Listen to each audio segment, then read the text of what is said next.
When you see a lot of collectibles on a wall, the first thing you might think is, wow, that's a lot of nerdy stuff that probably cost a lot of money. And you wouldn't be too far off. When it comes to the game Destiny 2 by Bungie, this cookbook can be bought by anybody, but this Fatebreaker seal needs to be earned. It's a pin that you can't buy unless you do certain things in the game. Let me show you what I'm talking about. Give me a second. Feast your eyes upon my collectible Destiny 2 pins that represent seals from within the game. They're essentially achievements that I had to unlock within a certain amount of time, and I also had to purchase them. But today's video is not even about any of these pins. It's actually about a pin that I didn't even earn yet. A pin that I actually found on the floor. Okay, let's talk about where I actually found this thing because I was a little astonished myself. So this is the unsuspecting corner where I found the pin. It was just lying there. My wife saw it and she was like, hey, isn't that from Destiny 2? It looks like one of your pins that you collect. And I said, yes, totally. Like, what is this doing on the floor? This is somebody's prized possession. They earned this. And the mail lost it, I guess, but I'm gonna keep it safe, I think. I don't know what else to do about that.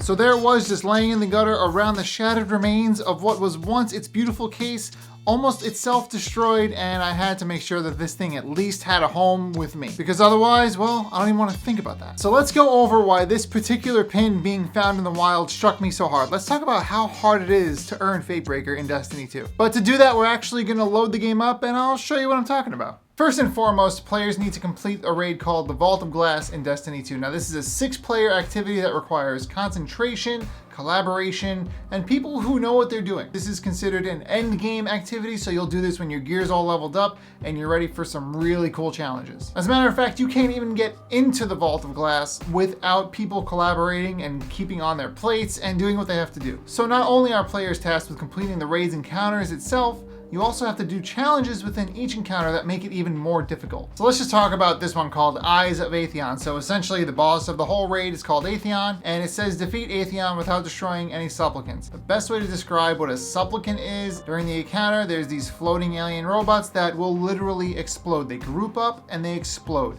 And the best way to deal with them is to shoot them before they blow up on you. But in order to earn Fatebreaker, one of the things you need to do is not destroy any of the supplicants. So I'm assuming they'll blow themselves up and that's fine, but you're not allowed to kill them. So if they're gonna blow you up, you sort of have to just avoid them rather than blow them up before they kill you. And I know what it's like to deal with those things in the encounter, and I can't think of what it would be like to not shoot at them before they explode on me. It's just a lot. So whoever earned this pin because that's just one example of the things you'll have to do in order to get it.